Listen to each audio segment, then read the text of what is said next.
নমস্কার বন্ধুরা, 12 লক্ষ ওবিসি সার্টিফিকেট বাতিল সংক্রান্ত মামলার গুরুত্বপূর্ণ আপডেট সামনে আসছে। রাজ্যের 12 লক্ষ ওবিসি সার্টিফিকেট বাতিল সংক্রান্ত একটি মামলা খারিজ করে দিল সুপ্রিম কোর্ট।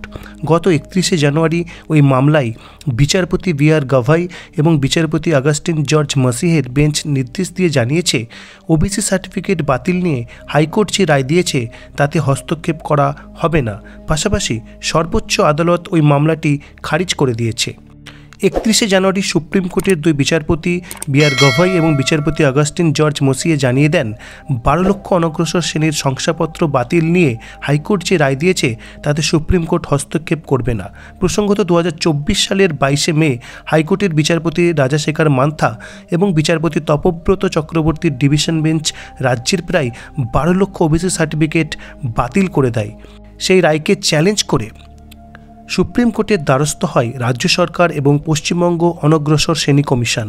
এরই মধ্যে 6 জানুয়ারি এই সংক্রান্ত একটি নতুন মামলা সুপ্রিম কোর্টে দাখিল করা হয়। সেই মামলাটি খারিজ করে দেওয়া হয়েছে। এই পরিস্থিতিতে রাজ্যের করা ওবিসি সংক্রান্ত যে মূল মামলা সেটির যে ভবিষ্যৎ সেটি নিয়ে আইনজীবীদের মধ্যে প্রশ্ন দেখা দিয়েছে এবং আগামী 18 ফেব্রুয়ারি মূল মামলাটির বিচারপতি বি.আর. গাভাই এর ডিভিশন বেঞ্চে উঠতে চলেছে। বলাই বাহুল্য, সেদিকেই নজর থাকবে সকলের।